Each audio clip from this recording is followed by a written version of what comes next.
नमस्कार दोस्तों, मेरे चैनल स्पेशल नॉवेल्स में आपका स्वागत है। अगर आपको ये कहानी पसंद आती है तो इस चैनल को सब्सक्राइब करें और लाइक करें। अगर आप हमें अपनी कहानी जारी रखने के लिए समर्थन देना चाहते हैं तो आप केवल कमेंट बॉक्स में कमेंट करें और हाइप करें। अगर आपको नहीं पता कि हाइप क्या होता है तो हम बता दें, कमेंट सेक्शन को स्लाइड करने पर हाइप का विकल्प मिल जाएगा। तो जल्दी से जाकर हमारे इस चैनल को सपोर्ट करें, धन्यवाद। तो चलिए इस कहानी को शुरू करते हैं। एपिसोड 521। अंतहीन संघर्ष की स्थिति। काफी समझाने और भरोसा दिलाने के बाद वीर वर्मा ने आखिरकार अदिति चौहान और बाकी लोगों को यकीन दिला ही दिया कि वह सच बोल रहा है। सच तो ये था कि उसका भरोसा दिलाना सिर्फ इसलिए था ताकि वे तीनों उसकी बात मान लें। वह नहीं चाहता था कि वे इस ऑपरेशन में शामिल हों। वह फायर फीनिक्स के स्वभाव को अच्छी तरह जानता था। वह बिना पक्की तैयारी के कोई कदम नहीं उठाती। जब उसने इतना बड़ा कदम उठाया है तो वीर के पास अकेले जाने के अलावा कोई और रास्ता नहीं था। सच कहूं तो अदिति की टीम काफी काबिल थी, लेकिन शैडो गार्ड के मुकाबले उनका लेवल अलग था, इसलिए वह नहीं चाहता था कि वे कोई जोखिम उठाएं। फिलहाल अकेले जाना ही सबसे सही और एकमात्र व्यवहारिक विकल्प था। चूंकि वीर को पक्का नहीं था कि फायर फीनिक्स के पीछे धूर्त सियार छिपा है या नहीं, इसलिए उसे बहुत सोच समझकर कदम उठाना था। मैं तुम्हें बता रही हूँ, अगर मुझे पता चला कि तुमने मुझे खतरे से बचाने के लिए इस मिशन से बाहर रखा है तो मैं तुम्हें कभी माफ नहीं करूंगी। हमारा रिश्ता खत्म समझो, अदिति ने कड़े शब्दों में कहा। उसने और वीर ने साथ में जान की बाजी लगाई थी, बहुत कुछ देखा था। अगर वीर उसे इसलिए शामिल नहीं कर रहा था क्योंकि उसे डर था कि उसे चोट लगेगी, तो वह उसे माफ नहीं करेगी। अगर वह उसे किसी बाहरी व्यक्ति या बोझ की तरह ट्रीट करता तो यह उसकी तौहीन होती। अदिति को फौलाद जी से गुप्त ऑर्डर मिला था कि किसी भी कीमत पर मदद करनी है। दुश्मन चाहे कितना भी ताकतवर क्यों न हो, उसकी अपनी काबिलियत थी और वह उम्मीद से ज्यादा मदद कर सकती थी। ऐसा कुछ नहीं है, तुम ज्यादा सोच रही हो, वीर ने शांत भाव से कहा। ठीक है, फिर इस बार मैं तुम पर भरोसा करती हूँ। अदिति ने आखिरकार राहत की सांस ली, वीर की बातों से पूरी तरह आश्वस्त होकर। ऐसा इसलिए था क्योंकि वीर की मानसिक दृढ़ता और चेहरे के भावों, माइक्रो एक्सप्रेशंस में कोई कमी नहीं दिखी। वरना अदिति और बाकी लोग बहुत पहले ही कुछ गड़बड़ भांप लेते और वीर पर इतनी आसानी से भरोसा न करते। मास्टर, मुझे आप पर भरोसा है, लेकिन मुझसे झूठ मत बोलना। अगर कुछ गड़बड़ हुई तो मैं इसे ऐसे ही नहीं जाने दूंगी, छाया ने खुले तौर पर कहा। चिंता मत करो, बस शांत रहो, वीर ने तसल्ली दी।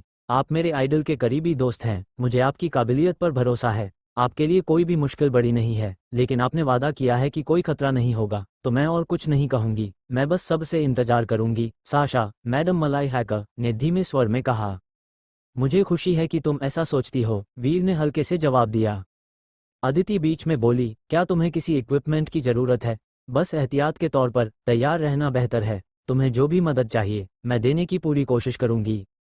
कोई जरूरत नहीं, मैं अकेले संभाल लूंगा। मैंने कहा ना, कोई लड़ाई नहीं होगी, इसलिए कोई खतरा भी नहीं है, वीर ने एक फीकी मुस्कान के साथ कहा। ठीक है फिर, अदिति ने तेजी से जवाब दिया, तो फिर हम सब वापस चलते हैं और अपना ख्याल रखना।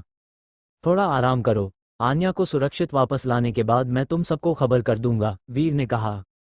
इसके साथ ही अदिति और बाकी लोग उलझन में वहां से चले गए। हालांकि वीर के पास न बताने के अपने कारण थे और उसने कोई स्पेसिफिक जानकारी नहीं दी थी, लेकिन तीनों उस पर भरोसा करते थे, इसलिए उन्होंने दखल नहीं दिया और सबसे खबर का इंतजार करने लगे। वीर गैंग के लोग छाया से ऑर्डर मिलने के बाद, जो बड़े पैमाने पर खोजबीन कर रहे थे, अचानक शांत हो गए। इस बीच उस अंडरग्राउंड क्लब के बाहर जहां फायर फीनिक्स मौजूद थी, एक कम रोशनी वाली सड़क पर 40 के आसपास की उम्र का एक आदमी छत पर खड़ा था और फोन नंबर मिला रहा था। यह आदमी मशहूर कैप्टन विक्रम था, जो भारत के 3 महान ह्यूमन बॉडी लिमिट योद्धाओं में से एक था और गुप्त अजगर बेस का इंचार्ज था। अगर प्रकाश और शालिनी यहाँ होते तो वे अपने कैप्टन को एक्शन में देखकर जरूर हैरान होते, क्योंकि कैप्टन विक्रम शायद ही कभी खुद मैदान में उतरते थे और जब उतरते थे तो निशाना कोई बड़ा टारगेट होता था, और इस बार भी कोई अपवाद नहीं था, क्योंकि कैप्टन विक्रम के सामने वाला वो अंडरग्राउंड क्लब फायर फीनिक्स का ठिकाना था। फौलाद जी, मैं फायर फीनिक्स की लोकेशन पर हूँ, आगे क्या निर्देश हैं? कैप्टन विक्रम ने सैटेलाइट फोन पर पूछा। टर्मिनेटर की पहचान अब हमारे लिए कोई राज नहीं रही, फौलाद जी ने बोलने से पहले थोड़ा संकोच किया, फिर अपनी बूढ़ी आवाज में कहा, लेकिन टर्मिनेटर की कमजोरी का पता लगाना या उसकी वफादारी की पुष्टि करना बहुत जरूरी है। टर्मिनेटर को हमारे साथ काम करने या मदद करने के लिए राजी करना विशेष रूप से महत्वपूर्ण है। शायद फायर फीनिक्स का इस्तेमाल करके टर्मिनेटर के राज के बारे में और जानकारी मिल सके, जो बाहरी लोगों को नहीं पता। फायर फीनिक्स अभी सबसे अच्छा विकल्प है, याद रखना, फायर फीनिक्स से भिड़ना मत। अगर वह हमारी दुश्मन नहीं है तो जानबूझकर मुश्किलें पैदा मत करना। फायर फीनिक्स ने बहुत ध्यान खींचा था, जिससे कैप्टन विक्रम को खुद जांच करने आना पड़ा। फायर फीनिक्स जैसी कोई जो ह्यूमन बॉडी लिमिट तक पहुंच चुकी हो और भारत में घुसपैठ कर चुकी हो, स्वाभाविक रूप से भारत का काफी ध्यान आकर्षित करती थी। यही वजह थी कि फौलाद जी को फायर फीनिक्स के सुराग का तुरंत पता चल गया। इससे वो अदिति को निर्देश भेज सके। फौलाद जी ने वीर को जानकारी लीक नहीं की, क्योंकि उन्हें अंदाजा था कि वीर और फायर फीनिक्स के बीच का मामला केवल वे दोनों ही सुलझा सकते हैं। ज्यादा दखलंदाजी वांछित प्रभाव को कम कर सकती थी और उल्टा भी पड़ सकती थी।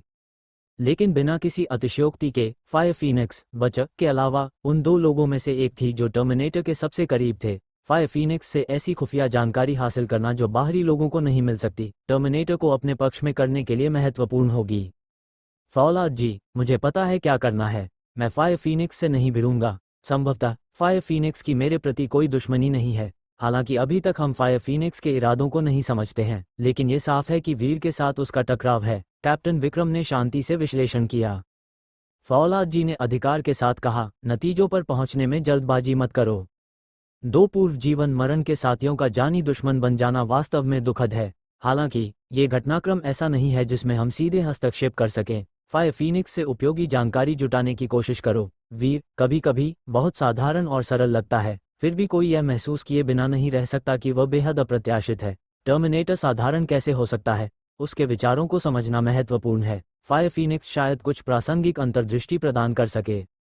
थोड़ा रुकने के बाद फौलाद जी ने आगे कहा, फायर फीनिक्स की खुफिया जानकारी की कीमत चाहे जो भी हो, समय तुम्हारे पक्ष में नहीं है। वीर को जल्द ही सब पता चल जाएगा। उससे पहले फायर फीनिक्स से मिलो। अगर फायर फीनिक्स और वीर वास्तव में एक भयंकर टकराव तक पहुंचते हैं, तो अपनी पहचान छिपाते हुए वीर की गुप्त रूप से सहायता करो। अपनी बंदूकें फायर फीनिक्स की ओर तानो, लेकिन जानलेवा हमला मत करना। बस उसे खतरे का एहसास कराओ और स्वेच्छा से पीछे हटने दो। इस फॉर्मिडेबल विरोधी को बेवजह गुस्सा दिलाना समझदारी नहीं है। समझ गया, कैप्टन विक्रम ने दृढ़ता से जवाब दिया। कोई और विशेष निर्देश? नहीं, बाकी सब तुम पर छोड़ता हूं। परिस्थितियों के अनुसार काम करो, फौलाद जी ने शांति से उत्तर दिया। कॉल समाप्त करते हुए कैप्टन विक्रम की बाज जैसी आंखों में तेज चमक दिखाई दी। फिर उसने छलांग लगाई, अंधेरे का फायदा उठाते हुए अंडरग्राउंड क्लब में घुसपैठ की। एपिसोड 522, फायर फीनिक्स और कैप्टन विक्रम का उद्देश्य। एक अंडरग्राउंड कसीनो के एक कमरे में काले लेदर जैकेट वाली महिला, जिसे फायर फीनिक्स के नाम से जाना जाता था, सोफा पर एक लेडी की तरह पैर पर पैर रखकर बैठी थी। उसके पास केवल शीतल ऑर्डर का इंतजार कर रही थी।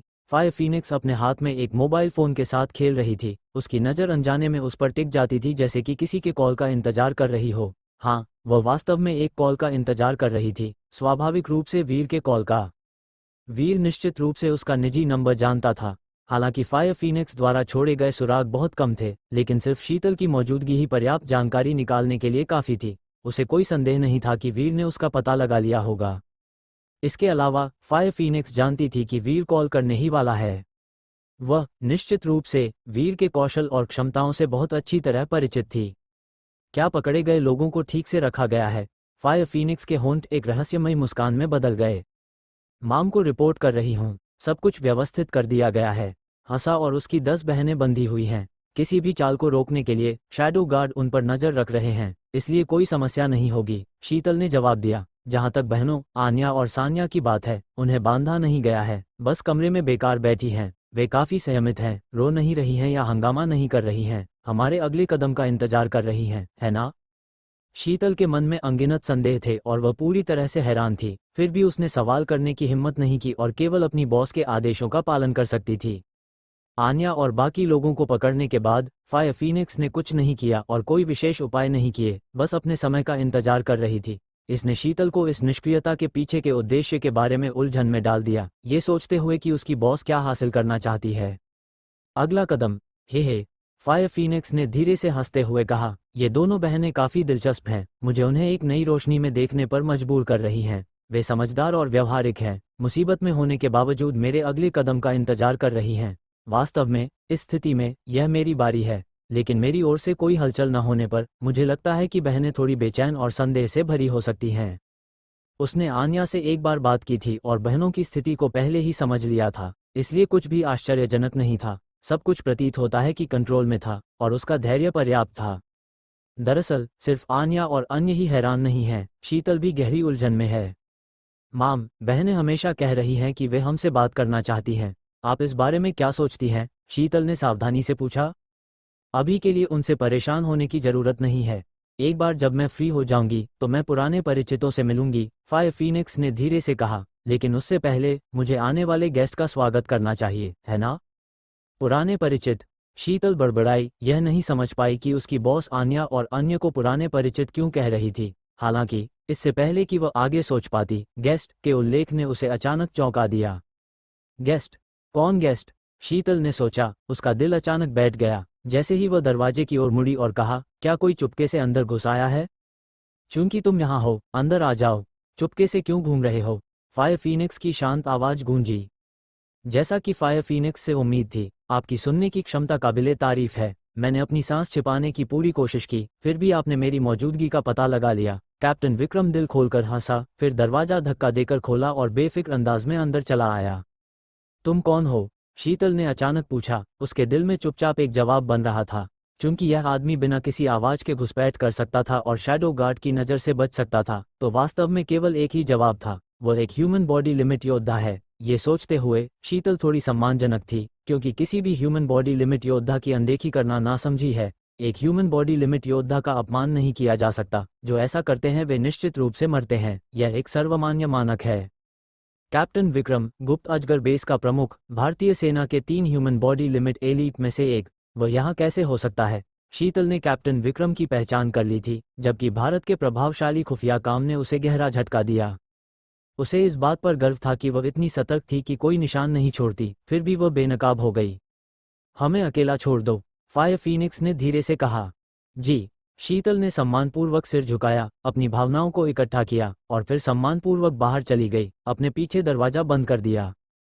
कैप्टन विक्रम ने अपनी नज़र हटाने से पहले शीतल को एक संक्षिप्त नज़र दी और फिर परिचित अंदाज में बैठ गया। बेधड़क झूठ बोलने में तुम्हारी महारत प्रभावशाली है। नाटक क्यों? तुमने स्पष्ट रूप से जानबूझकर थोड़ी आवाज़ की ताकि मैं तुम्हें नोटिस करूं, फिर मेरी सुनने की क्षमता की तारीफ की, बिना किसी वास्तविक इरादे के जबरदस्ती की गई तारीफ धोखे जैसी है। इन सब दिखावों के बिना अपना असली मकसद क्यों नहीं बताते? फायर फीनिक्स ने कैप्टन विक्रम के पहले शब्दों में छिपे इरादे को उजागर कर दिया। मैंने तुम्हारी थोड़ी तारीफ की और बदले में तुम्हें भी मेरी तारीफ करनी चाहिए, है ना? ऐसी बातें कहने का कोई मतलब नहीं है, कैप्टन विक्रम ने हंसते हुए कहा। हालांकि हम पहले नहीं मिले हैं, लेकिन हम एक दूसरे से काफी परिचित हो गए हैं, इसलिए मैं घुमा फिरा कर बात नहीं करूंगा। मेरा यहाँ आने का एक मकसद है, और मुझे शक है कि तुमने पहले ही थोड़ा अंदाजा लगा लिया है ना? फायर फीनिक्स कभी टर्मिनेटर की परछाइयों में से एक हुआ करती थी, जिसे कोई नहीं जानता था, अंधेरे में छिपे एक भूत की तरह। फिर भी कुछ बड़े देशों के लिए टर्मिनेटर की 2 परछाइयां कोई राज नहीं है। फायर फीनिक्स और कैप्टन विक्रम दोनों बुद्धिमान लोग थे, इस प्रकार उन्हें चिंता करने की कोई बात नहीं थी और वे बिना किसी फालतू बात के सीधे मुद्दे पर आ गए।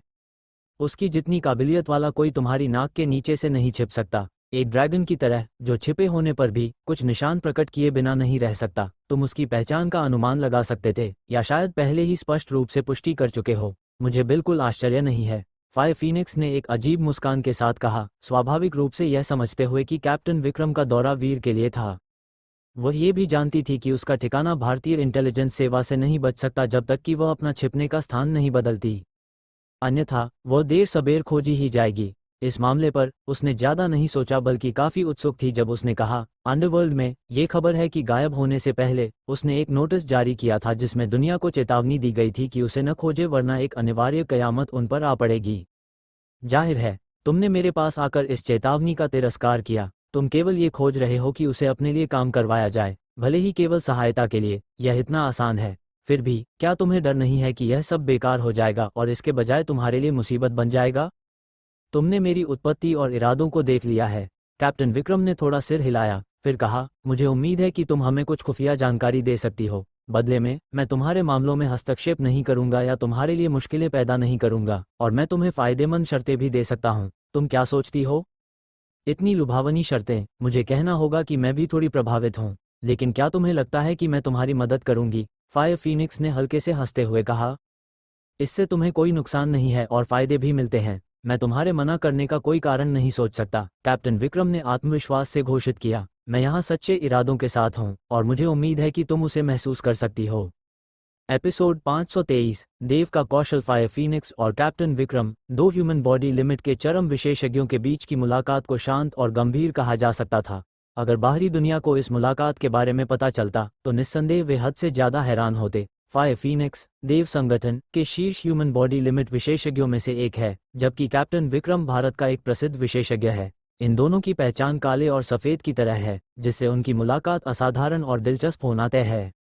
कैप्टन विक्रम का उद्देश्य सरल था, टर्मिनेटर के बारे में अधिक विस्तृत जानकारी प्राप्त करना, इस प्रकार आगे लाभ उठाने और संबंध बनाने के लिए एक ठोस आधार तैयार करना। दोनों के बीच बातचीत एक अप्रिय माहौल में हुई। जाहिर है, कैप्टन विक्रम को वह खुफिया जानकारी नहीं मिली थी जिससे वह संतुष्ट हो सके। फायर फीनिक्स स्वाभाविक रूप से कोई उपयोगी जानकारी लीक नहीं करेगी। वह टर्मिनेटर के बारे में बहुत अधिक खुलासा कैसे कर सकती थी? बेहतर होगा तुम ध्यान से सोचो। तुम अब हमारे इलाके में हो, हमारे साथ सहयोग करना तुम्हारे लिए पूरी तरह से फायदेमंद होगा और हमारा विरोध करना नासमझी होगी। कैप्टन विक्रम अपनी बात पर अड़ा रहा, अभी भी थोड़ी कठोर दृढ़ता के साथ सवाल कर रहा था। क्या तुम मुझे धमकी दे रहे हो? फायर फीनिक्स ने हल्के से मुस्कुराते हुए कहा, मैं ऐसी इंसान हूं जो नरमी के आगे झुकती है, ताकत के आगे नहीं। जिस चीज से मैं सबसे कम डरती हूं वह है धमकियां। अगर तुम थोड़े और मिलनसार होते तो बेहतर होता, लेकिन इस तरह बात करने से हमारे पास चर्चा करने के लिए कुछ नहीं है। मुझे नहीं लगता कि तुम बिना किसी कारण के मेरे जैसे बड़े दुश्मन को उकसाओगे, है ना? इससे किसी का भला नहीं होता, क्या तुम्हें नहीं लगता? कैप्टन विक्रम को मानना पड़ा कि फायर फीनिक्स ने एक वाजिब बात कही, एक ऐसा पॉइंट जिस पर फौलाद जी ने पहले जोर दिया था। हालांकि फायर फीनिक्स ने उसके मिलनसार दृष्टिकोण को नजरअंदाज कर दिया और उसी लहजे में जवाब दिया, जिससे वह मन ही मन गंभीरता से सोचने लगा। नरमी के आगे झुकने वाली क्या बकवास है, ताकत के आगे नहीं। स्पष्ट रूप से तुम किसी के आगे नहीं झुकती, फायदा उठाने के लिए एक भी दरार नहीं छोड़ती। कैप्टन विक्रम अनिच्छुक था, कोई उपयोगी खुफिया जानकारी प्राप्त करने में असमर्थ। हम एक डील कर सकते हैं। अगर तुम मुझे वह जानकारी बताओ जो मैं जानना चाहता हूं, तो मैं तुम्हें सबसे बड़ी सुविधा देने की गारंटी देता हूं, जिससे तुम हमारे इलाके में स्वतंत्र रूप से आ जा सकोगी। कैसा रहेगा? कैप्टन विक्रम द्वारा दी गई शर्तें काफी उदार थीं। मुझे कहना होगा, तुम टर्मिनेटर के लिए बहुत दूर तक जा रहे हो।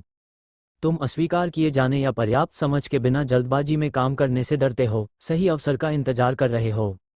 तुम्हारा धैर्य प्रभावशाली है, फायर फीनिक्स ने लाचारी से जवाब दिया। वास्तव में टर्मिनेटर उसकी व्यक्तिगत ताकत को नजरअंदाज करते हुए केवल दिव्य मर्म चिकित्सा कुछ ऐसा है जिसका सभी देश लालच करते हैं। अगर कोई इस विधि में महारत हासिल कर लेता है तो वे शीर्ष विशेषज्ञों को तैयार कर सकते हैं, और यहाँ तक कि ह्यूमन बॉडी लिमिट के चरम विशेषज्ञों को जन्म देने की संभावना भी बहुत बढ़ जाती है। ये कहना कोई अतिशयोक्ति नहीं है। देव संगठन के मायावी वैद्य और आधे अधूरे विल्सन की मौत के बाद वह दुनिया में एकमात्र ऐसा व्यक्ति बचा है जिसने इस कौशल में महारत हासिल की है। उसकी कीमत बहुत अधिक है, कल्पना से परे, जिससे लोग ईर्ष्या और जलन करते हैं। अतीत में जब टर्मिनेटर ने देव संगठन के सीनियर सदस्यों को मार डाला तो राष्ट्रीय नेताओं ने उसे देव की उपाधि से नवाजा, एक ऐसा नाम जो सीधे मुद्दे पर चुभता है, बहुत उपयुक्त। वास्तव में एक निश्चित अर्थ में वह देव है, क्योंकि उसके पास शीर्ष एक्सपर्ट्स को बनाने का रहस्य है। आज की दुनिया में देशों के बीच खुले और गुप्त युद्ध काफी स्पष्ट हैं। हालांकि वॉर का कोई व्यापक दृश्य धुआं नहीं है, लेकिन पर्दे के पीछे अपने अपने हितों के लिए वे उत्साहपूर्वक प्रयास करते हैं, और उनके स्पेशल फोर्सेस के पास आम लोगों से कहीं अधिक क्षमताएं हैं, जो प्रतियोगिता जीतने के लिए ह्यूमन बॉडी लिमिट के क्षेत्र में बहुत आगे कदम रखते हैं।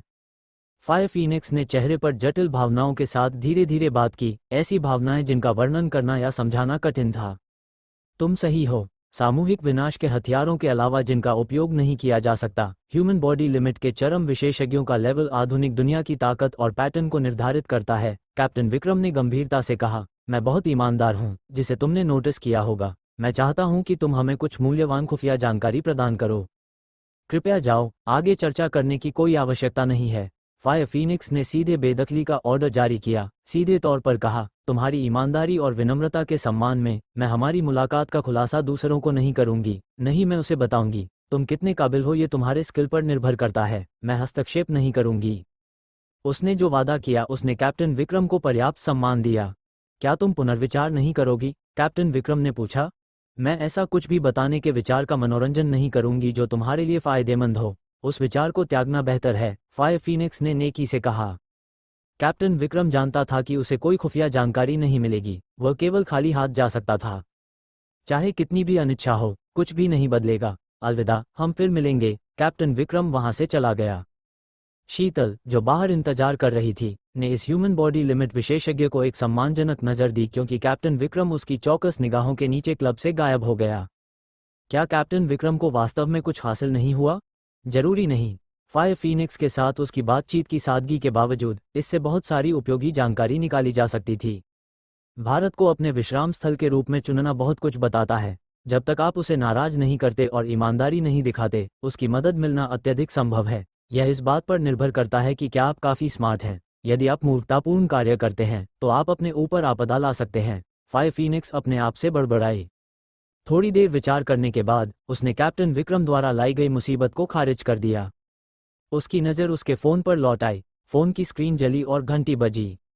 अनजान नंबर देखकर फायर फीनिक्स ने खुशी का संकेत दिखाया, ये जानते हुए कि यह वीर का कॉल था। यह निजी नंबर खुद के अलावा दुनिया में केवल 2 अन्य लोगों को पता था, टर्मिनेटर और बचा जल्लाद। अदिति और बाकी लोगों को जाने देने के बाद वीर ने एक नंबर डायल किया जो उसे याद था लेकिन उसने कभी कॉल नहीं किया था। वीर घबराया हुआ और बेचैन था। यह नहीं जानता था कि फायर फीनिक्स के पीछे कोई है या नहीं, या क्या वह जीवन या मृत्यु के लिए उसका सामना करने वाली है। उसने अनुमान लगाने या गहराई से सोचने की हिम्मत नहीं की, एक असहनीय परिदृश्य की घटना के डर से जिसकी उसने कभी कल्पना नहीं की थी। अब ये पल तय समय पर आ गया। वीर जानता था कि वो इससे बच नहीं सकता और उसे इसका सामना करना ही होगा।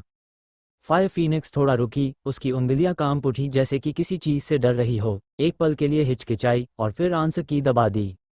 वो इस नंबर का इंतजार कर रही थी, फिर भी अब जब यह वास्तव में आ गया था तो उसे थोड़ा डर लग रहा था। फायर फीनिक्स ने कॉल का जवाब दिया। फायर फीनिक्स और वीर दोनों जानते थे कि लाइन के दूसरे छोर पर कौन है, लेकिन उनमें से कोई भी पहले नहीं बोला। हेलो, मैं हूँ, वीर आखिरकार बोला। मुझे पता है तुम हो, फायर फीनिक्स ने धीरे से जवाब दिया। एपिसोड 524, वीर और फायर फीनिक्स का संवाद। वीर जानता था कि फायर फीनिक्स उसके कॉल का इंतजार कर रही थी। वह ये कॉल करने से डर रहा था, फिर भी उसे करना ही था। कोई औपचारिकता नहीं, कोई अभिवादन नहीं, उनकी बातचीत थोड़ी रूखी, सतर्क और डरपोक लग रही थी। साफ तौर पर यह एक ऐसा कॉल था जिसका दोनों इंतजार कर रहे थे, लेकिन वास्तव में संपर्क करने का मतलब ये भी था कि उनके दुश्मन बनने की संभावना थी। ऐसी जटिल भावनाएं हावी थीं जिससे उनका मन अशांत था। हम बादेश में जल्दबाजी में अलग हुए थे। मुझे उम्मीद नहीं थी कि हम इतनी जल्दी दोबारा मिलेंगे, वीर ने कहा, अपना लहजा धीमा करते हुए। वह जानता था कि आन्या और बाकी लोग ठीक होंगे, क्योंकि फायर फीनिक्स उसके लिए आ रही थी, इसलिए वह आन्या और बाकी लोगों की सुरक्षा को लेकर चिंतित नहीं था। वाकई, हम इतनी जल्दी दोबारा मिल रहे हैं। फायर फीनिक्स कड़वाहट से मुस्कुराई, यादों में खोए हुए भाव के साथ बोली, मैंने सोचा था कि तुम्हारे जाने के बाद मैं तुम्हें कभी नहीं देख पाऊंगी, लेकिन ये दुनिया छोटी है, हम आखिरकार मिल ही गए। सच कहूं तो मैं तुम्हें खोज रही थी लेकिन तुम नहीं मिले। अप्रत्याशित रूप से बादेश में मैं तुमसे संयोग से टकरा गई। उस समय तुमने सभी बंधन तोड़ दिए थे, यहाँ तक कि अपना निजी फोन भी फेंक दिया था। मैं जानती थी कि तुम दृढ़ थे कि कोई तुम्हें न खोज पाए, जिसमें मैं और बच्चे भी शामिल थे। इसलिए मैं काफी बेरहम था, वीर ने सपाट लहजे में कहा। तुम स्वभाव से बेरहम थे, लेकिन इसे समझा जा सकता है, फायर फीनिक्स ने पुष्टि की, फिर अपना लहजा बदला और कहा, क्या तुम्हें याद है कि मुझे ये फ़ोन किसने दिया था? इसमें कोई नंबर दिखाई नहीं देता और केवल आपस में 3 नंबर्स को कनेक्ट कर सकता है। मैंने तुम्हें दिया था। मैंने इसे हैकर तकनीक से एन्क्रिप्ट किया था। आम लोग इस तक नहीं पहुंच सकते। तब मैंने बच्चों को भी एक दिया था ताकि हम तीनों निजी तौर पर एक दूसरे से संपर्क कर सकें, वीर ने कहा। फिर भी तुम्हें याद है, लेकिन तुमने अपना खुद का फ़ोन फेंक दिया, फायर फीनिक्स ने स्पष्ट रूप से उलाहना देने वाले लहजे में कहा। मेरे पास अपरिहार्य कारण थे और मुझे ऐसा करना पड़ा, वीर ने समझाया।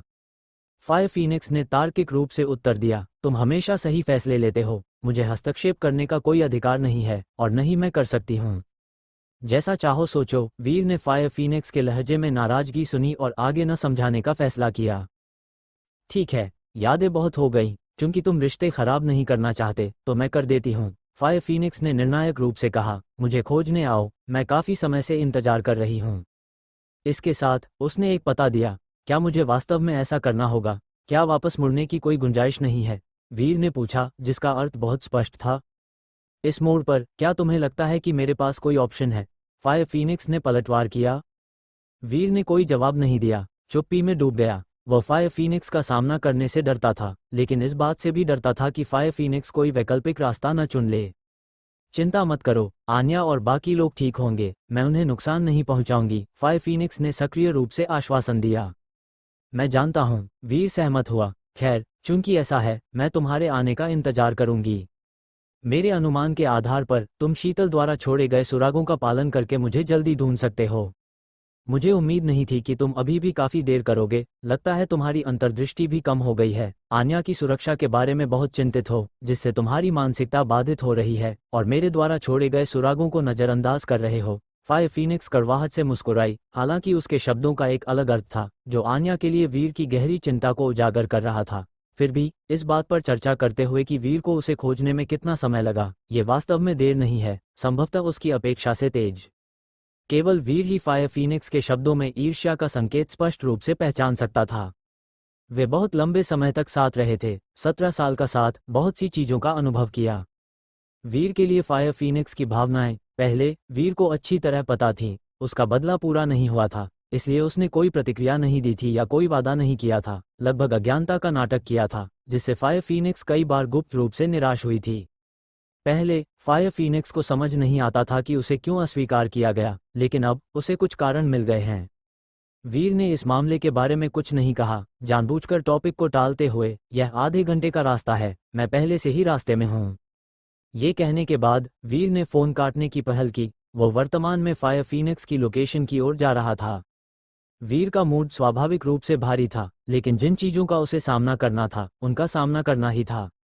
कोई बच नहीं सकता था और न ही वो भाग सकता था। वीर गाड़ी चला रहा था, स्टीयरिंग व्हील को नियंत्रित कर रहा था, पिछले छोटे मोटे किस्सों के बारे में सोच रहा था। साथ ही वो आसन्न घटनाओं के बारे में भी सोच रहा था। उसने पहले ही तय कर लिया था कि क्या करना है, अपने दिमाग में अच्छी तरह जानता था। फायर फीनिक्स ने फोन रख दिया, एक रहस्यमयी अभिव्यक्ति प्रकट करते हुए धीरे से बड़बड़ाई, आधा घंटा बचा है, उससे पहले मुझे आन्या से मिलने दो। आखिरकार उसे एक पुरानी परिचित माना जा सकता है। एक कमरे में शैडो गार्ड भारी पहरे पर थे। हंसा और 10 महिलाएं बंधी हुई थीं और आन्या सिंघानिया और सान्या सिंघानिया थोड़ी बेचैनी से बैठी थीं। हालांकि उनकी आवाजाही अप्रतिबंधित थी, वे कमरे से बिल्कुल बाहर नहीं जा सकती थीं। बहनें भी इन काले कपड़े पहने लोगों की ताकत जानती थीं, इसलिए उन्होंने कोई चाल नहीं चली। पकड़े जाने पर हंसा और 10 महिलाएं सभी पकड़ ली गई थीं। काले कपड़े पहने लोगों की मांद में बहनें जानती थीं कि भले ही हंसा और 10 महिलाएं स्वतंत्र रूप से घूमती हों, बचना इम्पॉसिबल था। इसलिए उन्होंने भागने के तरीकों के बारे में नहीं सोचा, क्योंकि यह अवास्तविक था। पूर्ण शक्ति के सामने उनका कोई भी विचार व्यर्थ था। अरे अरे, बहरे हो क्या? मैं तुमसे बात कर रही हूँ, क्या तुमने सुना नहीं? हमें पकड़ने का तुम्हारा मकसद क्या है? पैसा या बदला? तुम्हारे इरादे के बारे में एक शब्द नहीं। तुम्हारा लीडर कहाँ है? हमसे क्यों नहीं मिलता? क्या ये कायरता है या डर? हमारे लिए अच्छा खाना और पीना तैयार किया, लेकिन हमें एक तरफ छोड़ दिया। कोई जवाब नहीं, इसका क्या मतलब है? सान्या अपनी जलती हुई गर्दन को सहते हुए काले कपड़े पहने आदमियों में से एक के सामने बकबक करती रही। ऐसा इसलिए था क्योंकि सान्या ने पहले भी कई काले कपड़े पहने आदमियों से ऐसी ही बातें कही थीं, लेकिन उनमें से किसी ने भी जवाब नहीं दिया था। काले कपड़े पहने आदमी एक स्टैचू की तरह खड़ा था, सान्या की बातों से बेखबर लग रहा था, पलक भी नहीं झपका रहा था। दुश्मन की मांद में सान्या की दिलेरी, निडरता से काले कपड़े पहने आदमियों से जानलेवा इरादे की कमी को पहचानने से आती है, एक विशेष उद्देश्य का संकेत देती है, एक विनम्र वाइब। इस प्रकार उसकी निडरता, वरना वो उनके सामने लगातार बकबक करने की हिम्मत नहीं करती। सान्या, अपनी एनर्जी बचाओ, बकवास करना बंद करो, सब्र से इंतजार करो, आन्या ने लाचारी से कहा। वो पकड़ने वाले की उत्पत्ति और उद्देश्य को नहीं समझ पा रही थी, लेकिन उसके दिल में गहरी चिंता बनी हुई थी। एक एक करके वे सभी लोहे जैसे सख्त हत्यारे हैं। हंसा और 10 महिलाओं ने काले कपड़े पहने आदमियों की पहचान का ऐसा ही आकलन किया। प्यारे भाइयों और बहनों, कृपया चेक करें कि क्या वेयरहाउस में कोई वोट बचा है। यदि हाँ, तो मुझे वोट दें, वे समाप्त होने वाले हैं और फफूंद लग जाएगी। एपिसोड 525। फायर फीनिक्स का रुतबा और ताकत। फायर फीनिक्स ने उन्हें पहले ही निर्देश दे दिया था कि वे आन्या और बाकी लोगों के साथ काफी विनम्र रहें, चाहे वे कुछ भी कहें, कोई जवाब न दें। यही वजह है कि शैडो गार्ड इतने शांत रहे, वरना सान्या उनके सामने बकबक करने की हिम्मत कैसे करती?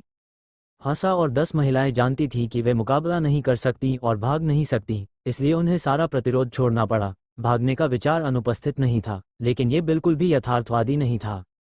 जब से आन्या पकड़ी गई थी, उसका दिमाग रुका नहीं था, हमेशा काले कपड़े पहने आकृतियों की पहचान पर विचार कर रही थी। हालांकि वह कितनी भी कोशिश कर ले, उसे समझ नहीं आ रहा था, नहीं उनके इरादे और पृष्ठभूमि।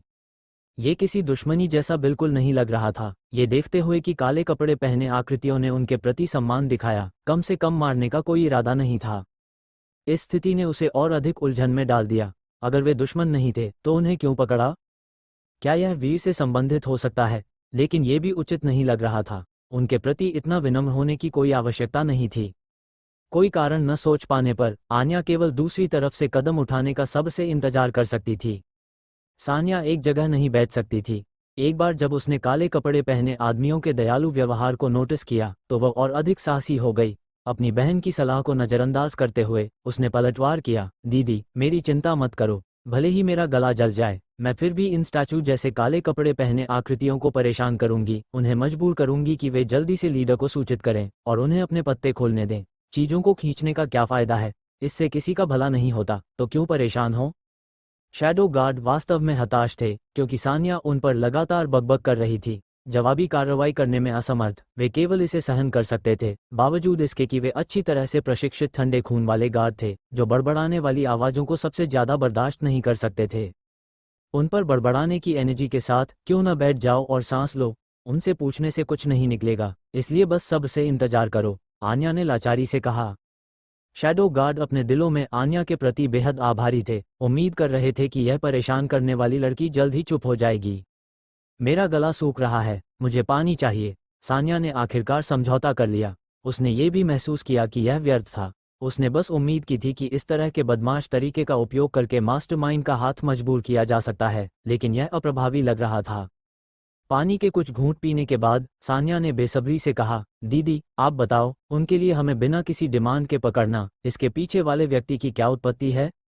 मुझे नहीं पता। आन्या ने उलझन में सिर हिलाया। कितने कष्टप्रद, डरपोक कमीने, सान्या ने दबी जुबान में गाली दी। जैसे ही उसने वे शब्द कहे, मौके पर मौजूद शैडो गार्ड ने सान्या पर उतनी ही नाराजगी भरी नजरें डालीं।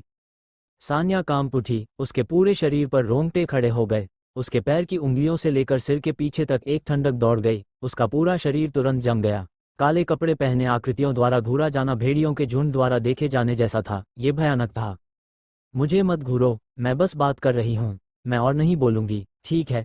सान्या ने तुरंत हार मान ली। उसके पास कोई विकल्प नहीं था, वे घूरना बहुत डरावना था, उसका छोटा सा दिल इसे सहन नहीं कर सकता था। तभी शैडो गार्ड ने अपनी नज़र हटा ली, अब सान्या पर ध्यान नहीं दे रहे थे। अगर फायर फीनिक्स के निर्देश न होते तो केवल सान्या के अपमानजनक शब्दों के आधार पर वे उसे कीमत चुकाने पर मजबूर कर देते।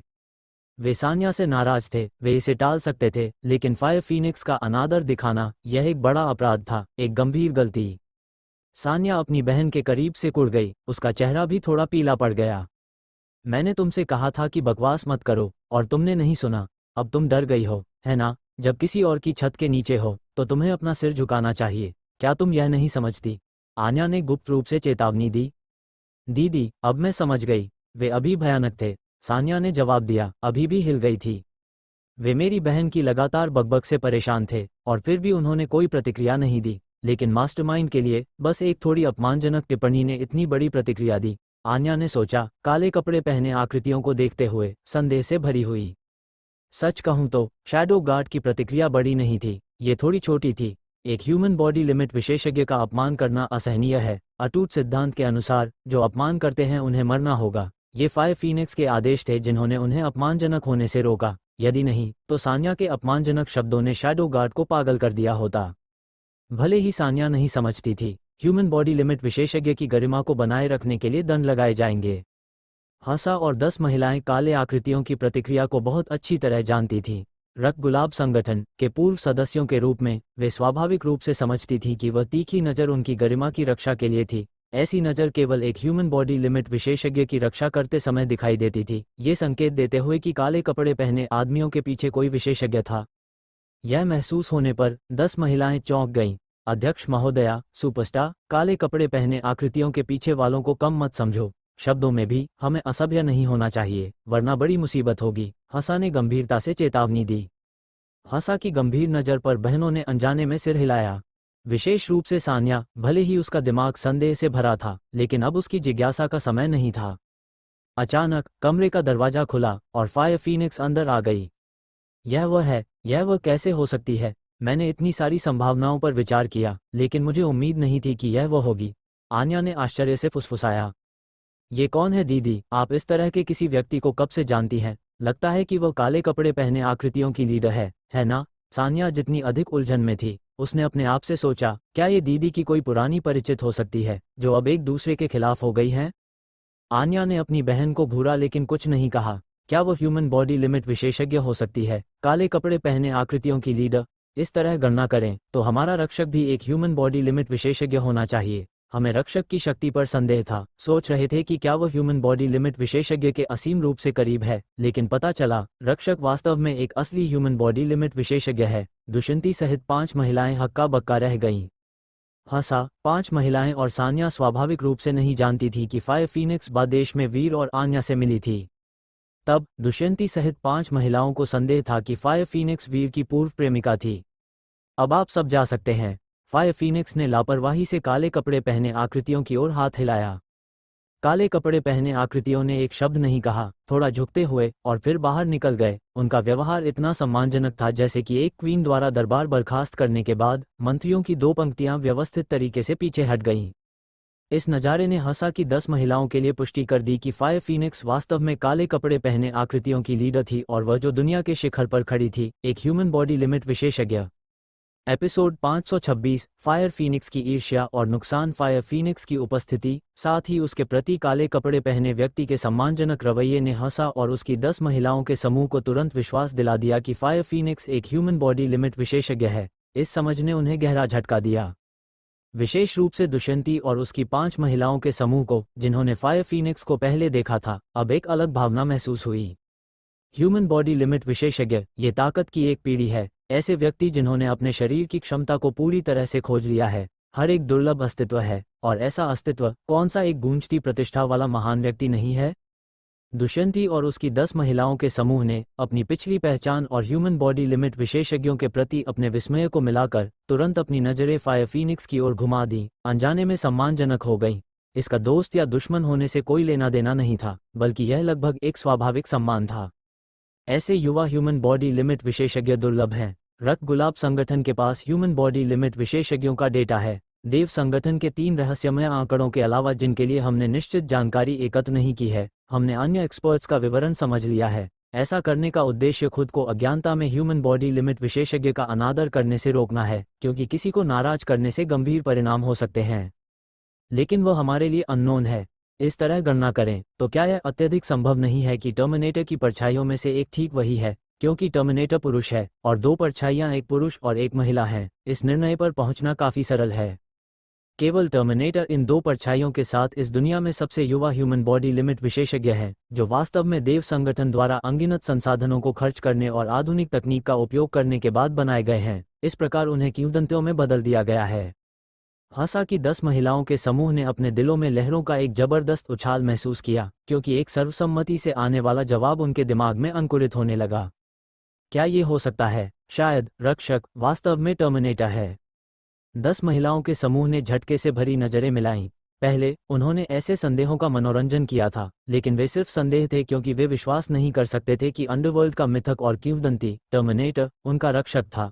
उस भगवान जैसे आदमी को मायावी होना चाहिए, यहाँ और वहाँ दिखाई देना चाहिए। ये कैसे संभव है कि वह उनके ठीक बगल में है, एक साधारण व्यक्ति की तरह, एक सामान्य व्यक्ति की भावनाओं और जज्बातों को रखता है? एक बार 10 महिलाओं के समूह ने निर्णायक रूप से अपने संदेहों का खंडन किया। लेकिन अब फायर फीनिक्स से लेकर वीर तक उनके पास पुनर्विचार करने के अलावा कोई विकल्प नहीं था। उनका रक्षक वास्तव में टर्मिनेटर हो सकता है, क्योंकि केवल टर्मिनेटर के पास दिव्य मर्म चिकित्सा है और वह मानव क्षमता को बढ़ाने और ताकत बढ़ाने के लिए इस अनूठे स्किल का उपयोग कर सकता है। टर्मिनेटर की दूसरी परछाई वर्तमान बचा के पास ये क्षमता नहीं है जो टर्मिनेटर के पास है। टर्मिनेटर द्वारा देव संगठन के खिलाफ विद्रोह करने के बाद इसने देव संगठन के बचे हुए अवशेषों के क्रोध और शत्रुता को उकसाया, और अब जब वीर और फायर फीनिक्स विरोधी रास्तों पर हैं, तो ये सब इंगित करता है कि वीर की पहचान 10 महिलाओं के समूह के दिमाग में पहले ही उजागर हो चुकी है। रक्षक टर्मिनेटर जिसे राष्ट्राध्यक्षों द्वारा गॉड्स टर्मिनेटर का खिताब दिया गया है, हमारा रक्षक है। 10 महिलाओं का समूह सदमे में चुप हो गया, एक शब्द भी बोलने में असमर्थ। फायर फीनिक्स आन्या के सामने बैठी थी। 10 महिलाओं के समूह के बदलते भावों में कोई दिलचस्पी नहीं थी। बढ़ती जिज्ञासा के साथ उसने आन्या और सान्या को घूरा और कहा, जुड़वां बहनों से उम्मीद के मुताबिक सिर्फ दिखावे से उन्हें अलग करना चुनौतीपूर्ण है। मान लीजिए कि कोई एक से शादी करके घर ले जाता है। अगर वह भाग्यशाली पति गलत कमरे में प्रवेश करता है तो वह कैसे पहचानेगा कि बिस्तर पर मौजूद व्यक्ति बहन है या भाई जब रोशनी कम हो जाती है? ऐसी गलती करने की संभावना काफ़ी अधिक है। तुम्हें मजाक करना आता है। ऐसे समय में भी तुम मुझे चिढ़ा रही हो। मैं गहराई से सोच रही थी, लेकिन मैंने कभी नहीं सोचा था कि यह तुम होगी। आन्या ने एक संघर्षपूर्ण अभिव्यक्ति दिखाई, वह दृश्य जिसे वह सबसे कम देखना चाहती थी। वीर और फायर फीनिक्स का एक दूसरे का विरोध करना वास्तव में हो रहा था। तुम कौन हो?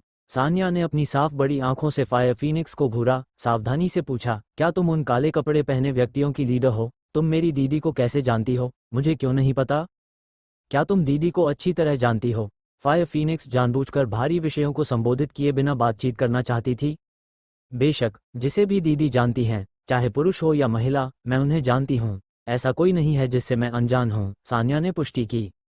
तो फिर तुम मुझे कैसे नहीं जानती? फायर फीनिक्स ने मजाकिया अंदाज में कहा। सान्या थोड़ा हिचकिचाई, फिर उसके दिमाग में एक अंतर्दृष्टि कौंधी। कुछ महसूस करते हुए उसने कहा, निश्चित रूप से वीर की वजह से, वरना मुझे पता होता। मेरा मानना है कि तुम भी वीर की प्रशंसकों में से एक हो या कोई जिसे वीर पहले जानता था। क्या ये कोई पुरानी परिचित हो सकती है? हम सब सहमत हैं, चाहे वीर को पहले कोई भी जानता हो, हम निष्पक्ष रूप से प्रतिस्पर्धा करते हैं। ऐसी गतिविधियों में शामिल होना महान नहीं है ना? अगर वीर को इसके बारे में पता चला तो क्या यह अप्रिय नहीं होगा? सान्या के शब्दों का उद्देश्य सामान्य स्थिति को समझना था। उम्मीद थी कि उसकी बहन के लिए प्रतिकूल परिस्थितियों को फायदेमंद में बदल दिया जाए। फिर भी इससे पहले कि वो बोलना समाप्त करती, उसने अजीब तरह से अपना मुंह बंद कर लिया। हा, तुम मुझे मार डालोगी? तुम उसे वीर कहती हो? फायर फीनिक्स को ऐसा लगा जैसे उसने दुनिया का सबसे बड़ा मजाक सुना हो, जोर जोर से हंसते हुए, यहाँ तक कि उसके पेट में हंसी से दर्द होने लगा। क्या हंसने का कोई कारण नहीं है? अगर दूसरों को पता चले कि कोई टर्मिनेटर को ऐसे नाम से बुलाता है तो कौन जानता है कि यह कितनी नफरत पैदा करेगा। टर्मिनेटर को इस तरह से संबोधित करने की हिम्मत करना, क्या ये टर्मिनेटर का अपमान नहीं है? बेशक शामिल व्यक्तियों के लिए ये प्यार का शब्द है, लेकिन क्या अंडरवर्ल्ड के ताकतवर लोग टर्मिनेटर के लिए ऐसा साधारण शब्द बर्दाश्त कर सकते हैं? वो वीर है, यह उसका उपनाम है, या फैन भी चलेगा। ये कितना अनुचित हो सकता है? मैं उसे गलत नहीं बुला रही हूँ। सान्या हैरान महसूस कर रही थी, उसका दिमाग शॉर्ट सर्किट हो रहा था। समझ नहीं आ रहा था कि फायर फीनिक्स ने इस तरह प्रतिक्रिया क्यों दी। अगर जो लोग टर्मिनेटर को अपना आइडल मानते हैं उन्हें पता चले कि कोई उसे ऐसा कहने की हिम्मत करता है तो अनगिनत लोग दौड़ पड़ेंगे। केवल उनका थूक ही किसी व्यक्ति को डुबो सकता है। हंसा कि 10 महिलाओं के समूह ने स्पष्ट रूप से समझा कि फायर फीनिक्स क्यों हंसी। फायर फीनिक्स की हंसी ने सान्या को चकित कर दिया, और यहाँ तक कि आन्या भी उत्सुक और हैरान थी। तुम्हारी हंसी का थ्रेशहोल्ड कम है ना? क्या तुम मेरा मजाक उड़ा रही हो? सान्या ने बेचैनी से पूछा। फायर फीनिक्स काफी देर तक हंसी, आखिरकार अपनी हंसी रोक दी। सान्या को गहराई से देखा, आंतरिक रूप से विचार करते हुए कहा, मैं तुम्हारा मजाक नहीं उड़ा रही हूँ, मुझे तुमसे ईर्ष्या हो रही है। इतने प्यार से संबोधित किया जाना। मुझे आश्चर्य है कि उसने क्या अभिव्यक्ति पहनी थी। मुझे उसे ऐसा बुलाने का मौका कभी नहीं मिला। इस बारे में सोचने पर उसका मूड और अधिक निराशाजनक हो गया। क्या उसने कभी अपनी पिछली पहचान का उल्लेख नहीं किया? फायर फीनिक्स ने सपाट अंदाज में कहा। एपिसोड 527, जीवन और मृत्यु की भूल भुलैया, वीर का अतीत। उसने कभी इस बारे में बात नहीं की। क्या उसकी कोई असाधारण पहचान और पृष्ठभूमि है? सान्या ने स्वाभाविक रूप से पूछा, फायर फीनिक्स के शब्दों का पालन करते हुए। खैर, उसने इसका उल्लेख नहीं किया है, जो तुम्हारे लिए अच्छी बात है। फायर फीनिक्स धीरे से मुस्कुराए। सान्या ने अपनी व्याख्या की और सावधानी के साथ कहा, तुम्हारा मतलब क्या है?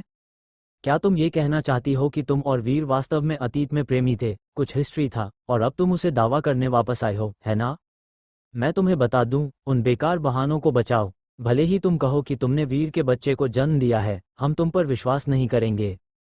हमारे और वीर के बीच कलह पैदा करने और दरार पैदा करने के बारे में सोचना भी मत। अगर तुम समझदारी से बात करो तो हम चर्चा कर सकते हैं। अगर तुम्हें वीर में दिलचस्पी है तो शायद मैं उसे पाने में तुम्हारी मदद भी कर सकती हूँ। मेरी बड़ी बहन के साथ निष्पक्ष प्रतिस्पर्धा सबसे अच्छी होगी। चलो हथियारों का सहारा न लें। अगर तुम ताकत का इस्तेमाल करती हो तो मेरी बहन मुकाबला नहीं कर पाएगी, लेकिन वह आसानी से हार नहीं मानेगी। वह अपनी खुशी के लिए लड़ेगी। तुम वास्तव में चतुर हो। तुम्हारी स्पष्ट चंचल शरारत के नीचे बड़ी बुद्धिमानी छिपी है। फायर फीनिक्स ने प्रशंसा की, कहा, मुझे लगता है कि तुमने पहले ही अंदाजा लगा लिया है। मैं यहाँ दोस्ताना इरादों के साथ नहीं हूँ। इसीलिए तुम मजाक कर रही हो, मेरा ध्यान भटकाने की कोशिश कर रही हो, है ना? तुम मुझे और वीर को या आन्या को विरोधी बनते हुए नहीं देखना चाहती, इसलिए तुम ये छोटी चालें चल रही हो। सान्या ने एक अजीब मुस्कान दी, यह महसूस करते हुए कि फायर फीनिक्स ने वास्तव में उसके विचारों का अनुमान लगा लिया था। अपनी बहन के हाव भाव में बदलाव और अपनी खुद की कटौती से उसने पहले ही एक मोटा खाका अनुमान लगा लिया था। हालांकि वह आंतरिक संबंधों को स्पष्ट रूप से नहीं समझती थी, लेकिन उसने उस प्रतिकूल स्थिति को गहराई से महसूस किया जिसे कोई नहीं देखना चाहता था।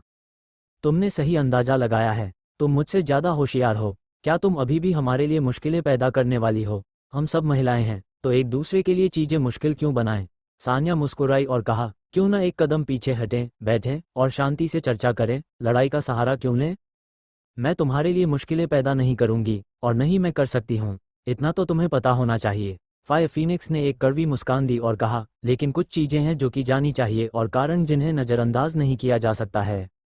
सान्या जानती थी कि उसके शब्दों का कोई प्रभाव नहीं पड़ेगा, इसलिए उसने अपनी बहन की ओर देखा और कहा, दीदी आप उसे समझाने की कोशिश करें, मैं हार मान चुकी हूँ। मैं तुम्हारी शिकायतों को नहीं जानती, लेकिन मुझे एक बात का यकीन है, तुम उसके साथ दुश्मन नहीं बनना चाहती, मैं इसे महसूस कर सकती हूँ। आन्या ने हल्के से कहा, यदि संभव हो तो मैं अभी भी उम्मीद करती हूँ कि हर कोई बैठ सकता है और अच्छी बातचीत कर सकता है। हालांकि हम केवल एक बार मिले हैं, मुझे यकीन है कि वह तुम्हारे साथ कोई अप्रियता नहीं चाहता है। मैं उसके लिए चीज़ें मुश्किल नहीं बनाना चाहती। यदि संभव हो तो मैं आपसे इसे जाने देने की विनती करती हूँ। इस बारे में चिंता मत करो, हमारे पास अभी भी बहनें बनने का मौका है। ज़्यादा कहने से हमारे रिश्ते को नुकसान हो सकता है। फायर फीनिक्स थोड़ी भावुक थी और गहरी सांस ली, कहा, मुझे पता है कि क्या करना है और आश्वासन है, तुम्हें चिंता करने की जरूरत नहीं है। आन्या ने जो कहा उसने वास्तव में उसे बहुत प्रभावित किया। चाहे आप इसे कैसे भी देखें, आन्या के लिए ये फायदेमंद होगा यदि वह वीर के साथ दुश्मन बन जाए। हालांकि आन्या ने ऐसा नहीं किया और पूरे दिल से वीर के पक्ष में खड़ी रही। यह एक बड़ा इशारा है जो अधिकांश महिलाओं के लिए दुर्लभ है। क्या तुमने परिणामों के बारे में सोचा है? आन्या ने दबाव डालना जारी रखा, यदि तुम दोनों अंत में मौत तक लड़ते हो तो यह एक ऐसा परिणाम है जो कोई नहीं चाहता। जब हम बादेश में थे, मैं देख सकती थी कि तुम वीर से मिलकर खुश थी, लेकिन यह निश्चित रूप से वैसी जटिल अभिव्यक्ति नहीं थी जैसी अब तुम्हारे पास है। चलो भारी विषयों पर बात न करें, वो लगभग 15 मिनट में आ जाएगा। उसके आने से पहले मैं अप्रिय विषयों पर चर्चा नहीं करना चाहती। फायर फीनिक्स ने टॉपिक बदल दिया और कहा, क्या तुम्हें पता है, तब मेरे आसपास के उन काले कपड़े पहने आदमियों ने उसे एक भगवान जैसा माना था। अंडरवर्ल्ड की अनगिनत ताकतों ने उसे एक भगवान जैसा माना। उन काले कपड़े पहने आदमियों का एक नाम है, शैडो गार्ड। शैडो गार्ड अपने मास्टर की पहचान या चेहरा जानने के विशेषाधिकार के बिना अपने मास्टर की सेवा करते हैं। अब मास्टर चला गया है और मैं नई मास्टर हूँ। मैं तुम्हें बताना चाहती हूँ, उसका अतीत असाधारण रूप से गौरवशाली था और उसने दुनिया का ध्यान आकर्षित किया। लेकिन अब वह स्वेच्छा से एक साधारण व्यक्ति के रूप में रहता है। शायद यह उसके स्वभाव में है, खून खराबे से थक गया और शांति की तलाश में है। जैसे ही फायर फीनिक्स ने वीर के अतीत के बारे में बात की, उसने कुछ छोटी मोटी बातों का उल्लेख किया, लेकिन वे सभी वीर से संबंधित थीं। उसने कभी कैप्टन विक्रम से इस बारे में आधा शब्द भी नहीं कहा था, लेकिन अब वो इतना बोल रही थी। आन्या और सान्या ने बीच में बिना किसी रुकावट के चुपचाप सुना। शैडो गार्ड, कोई आश्चर्य नहीं कि हम वापस लड़ भी नहीं सके, तो वे शैडो गार्ड हैं। हंसा और 10 महिलाओं को उन प्रतीत होने वाले साधारण काले कपड़े पहने आदमियों की नई समझ मिली। 7.5 मिनट बाद शीतल रिपोर्ट करने के लिए अंदर आई। मास्टर, वह आ गया है। आपके निर्देशों के अनुसार मैंने उसे इंतजार करने के लिए कहा है। वह आखिरकार आ गया। फायर फीनिक्स खड़ी हो गई और बाहर चली गई। दीदी, अब हमें क्या करना चाहिए? हम बस देख नहीं सकते और कुछ नहीं कर सकते, है ना? सान्या ने चिंता से कहा। हम क्या कर सकते हैं? हम क्या करने में सक्षम हैं? आन्या ने दरवाजे के बाहर के दृश्य पर एक नज़र डाली, जहां फायर फीनिक्स के जाने के बाद काले कपड़े पहने आदमी एक एक करके अंदर आए। उसने शक्तिहीन महसूस किया, यहाँ तक कि 10 महिलाओं की सहायता से भी वे इसे तोड़ नहीं सकते थे। यह उल्लेख नहीं करने के लिए कि 10 महिलाओं के पास अभी भी स्वतंत्रता की कमी थी। लानत है शैडो गार्ड पर, सान्या ने मन ही मन कोसा, निराश महसूस करते हुए। उसने चिंता से पूछा, दीदी, वीर और फायर फीनिक्स के बीच का रिश्ता जटिल है। क्या होगा अगर वे वास्तव में लड़ते हैं? वीर बहुत परेशान और दुखी होगा। ये स्थिति हमारी मदद से परे है, उन्हें इसे खुद सुलझाना होगा, आन्या ने भारी स्वर में कहा। वीर परिचित शैडो गार्ड के बीच से चला, जिसका नेतृत्व शीतल कर रही थी, एक एकांत कमरे की ओर। ये शैडो गार्ड, जो कभी उसके लिए इतने परिचित थे, अब इतने विदेशी लग रहे थे। वो शैडो गार्ड की पोशाक को पहचानता था, प्रत्येक व्यक्ति के उपनाम की पहचान कर सकता था और यहाँ तक कि उनके कौशल को भी जानता था। हालांकि शैडो गार्ड के बीच कोई भी उसे नहीं पहचानता था। शीतल फायर फीनिक्स को लाने गई, वीर को अकेले एक अराजक दिमाग के साथ छोड़ दिया। ऐसी भावनाएं उसके लिए दुर्लभ थीं, लेकिन फायर फीनिक्स एक विशेष मामला था और उसकी अपनी चिंताएं थीं। अंततः फायर फीनिक्स वीर के सामने प्रकट हुई। शीतल और शैडो गार्ड कहीं नजर नहीं आ रहे थे। तुम आ गए, वीर पहले बोला। मैं यहाँ हूँ, फायर फीनिक्स ने जवाब दिया, फिर एक कड़वी मुस्कान दी। यह मेरा इलाका है, क्या मुझे ये पूछने वाला नहीं होना चाहिए?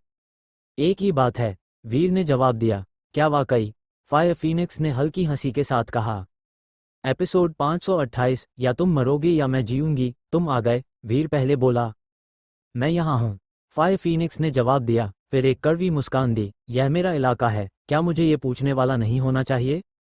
एक ही बात है, वीर ने जवाब दिया। क्या वाकई?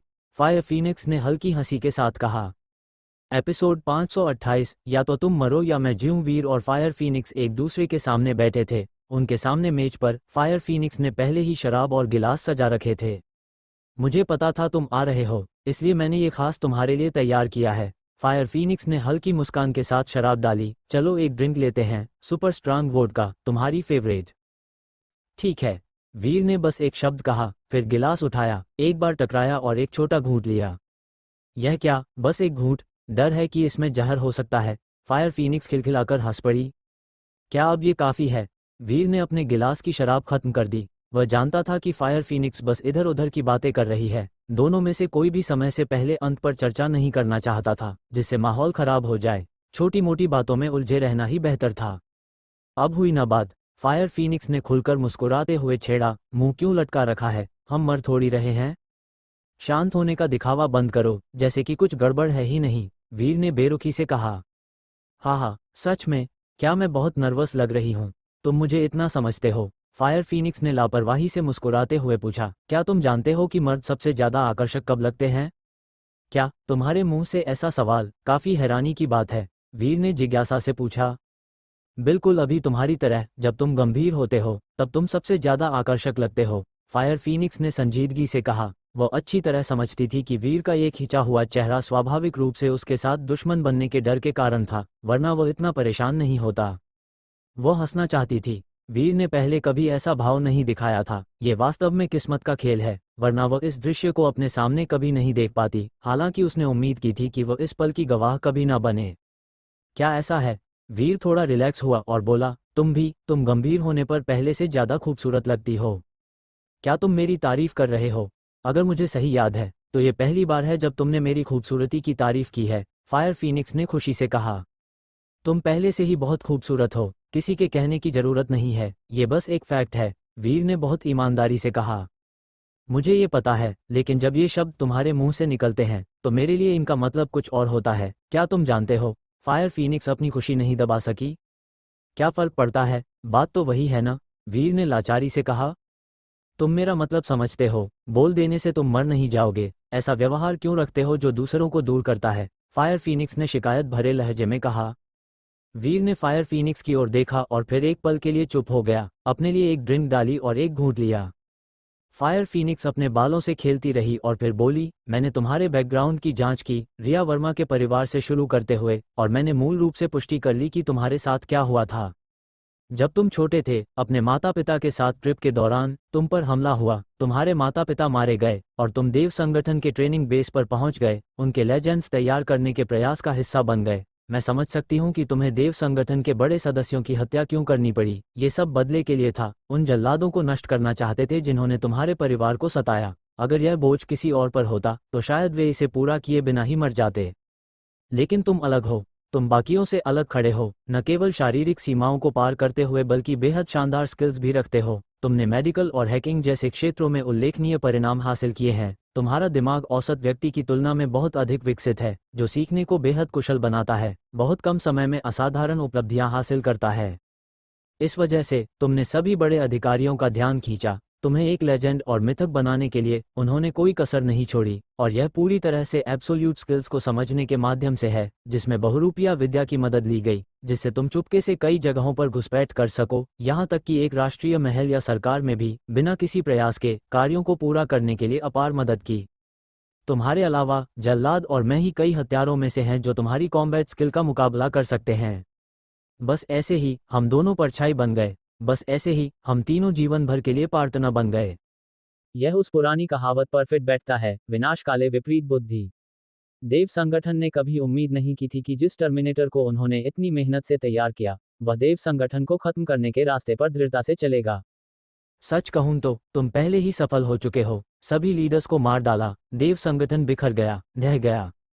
हालांकि तुम धूर्त सियार से चूक गए, जिसका जुड़वा भाई उसकी जगह मर गया, जिससे देव संगठन को पुनरुद्धार के संकेत मिले। भले ही कई नेताओं की कमी थी और भारी नुकसान हुआ था, फिर भी वफादारी के मामले में देव संगठन के सदस्य निर्विवाद हैं। वे कभी भी विश्वासघात शब्द को नहीं समझते, इसलिए धूर्त सियार एक अत्यधिक केंद्रित नेता बन गया।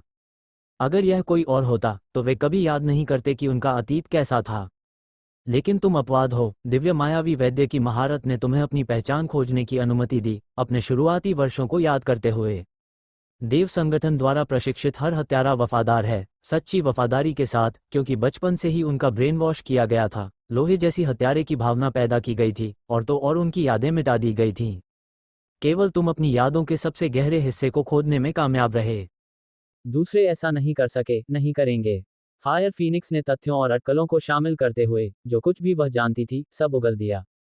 अंत में उसने पूछा, मैं जो जानना चाहती हूँ वह यह है कि क्या तुम मेरे स्नेह को बार बार इसलिए अस्वीकार करते हो क्योंकि तुम लंबे समय से योजना बना रहे हो और नहीं चाहते कि मैं तुम्हारे बदले में हस्तक्षेप करूं, या तुम डरते हो कि मैं तुम्हारी पहचान लीक कर दूंगी, या शायद क्या तुमने कहने से परहेज किया क्योंकि तुम्हें मुझे फंसाने का डर था। मुझे अब जवाब चाहिए। अगर तुमने मुझे शुरुआत में बताया होता तो मैं अपनी पसंद बना लेती और हम अलग नहीं होते और तुम आन्या सिंघानिया से नहीं मिलते। ये सब अतीत की बात है, उन चीजों का उल्लेख करने का क्या मतलब है? वीर ने उदासीनता से कहा। ठीक है, चूंकि तुम नहीं बोलोगे तो चलो अब एक अंतिम फैसला करते हैं, या तो तुम जियोगे या मैं मरूंगी। ये दो बंदूकें हैं, गोलियों से भरी हुई। हम अपनी कई सालों की दोस्ती, हमारे जीवन और मौत के साथ एक दूसरे का सामना करते हैं और गोली चलाते हैं, देखते हैं कि कौन पहले किसे मारता है। जो बच गया वह विजेता है। फायर फीनिक्स ने दृढ़ता से फैसला किया, अपना मन बना लिया था। ऐसा कहते हुए उसने अपने हाथ में एक बंदूक पकड़ ली और दूसरी वीर के सामने मेज पर रख दी। क्या हमें वास्तव में ऐसा करना होगा? वीर ने फायर फीनिक्स को देखते हुए संजीदगी से पूछा। सच में, क्या इसमें कुछ भी झूठ है? क्या तुम्हें लगता है कि मैं मजाक कर रही हूँ? फायर फीनिक्स ने जानलेवा इरादे के साथ जवाब दिया। एपिसोड 529। आत्मविनाश। वीर में बंदूक उठाने की हिम्मत नहीं थी, लेकिन गहराई से सोचने के बाद उसने इसे उठा लिया। उसने पहले ही तय कर लिया था कि क्या करना है और स्वाभाविक रूप से उसे अंतिम कदम उठाना पड़ा। उसके पास कहने के लिए बहुत कुछ था और वह फायर फीनिक्स को मना सकता था, लेकिन वह अपना मुंह नहीं खोल सका और झूठे वादे करने की हिम्मत नहीं जुटा पाया। फायर फीनिक्स ने वीर के चेहरे को देखा और वहां एक अवर्णनीय बेचैनी थी। यह मत सोचना कि मैं तुम्हें जाने दूंगी या तुम्हारे साथ सुलह करूंगी, बस इसे भूल जाओ। फायर फीनिक्स ने निश्चितता के साथ घोषित किया। तुम किसी से भी बेहतर जानते हो, देव संगठन के एक हत्यारे के रूप में तुमने बचपन से ब्रेनवॉशिंग शिक्षा स्वीकार की है। ये सब वफादारी के बारे में है, अद्वितीय वफादारी, पूर्ण वफादारी। देव संगठन ही विश्वास और सब कुछ है, एक बिल्कुल निर्विवाद पंथ। मैं जानता हूँ, वीर ने हल्के से कहा। वह किसी से भी बेहतर देव संगठन के सिद्धांतों को समझता था, जो एक हत्यारे के बारे में सब कुछ नियंत्रित करता था। देव संगठन एक हत्यारे को आत्महत्या करने का निर्देश भी दे सकता था और वे हिचकिचाएंगे नहीं। ठंडे माहौल में पले बड़े, ऐसा विश्वास पैदा किया गया था। कोई खंडन नहीं, कोई सवाल नहीं, और वे विरोध नहीं करेंगे, सबसे ऊपर आदेशों का सख्ती से पालन करेंगे।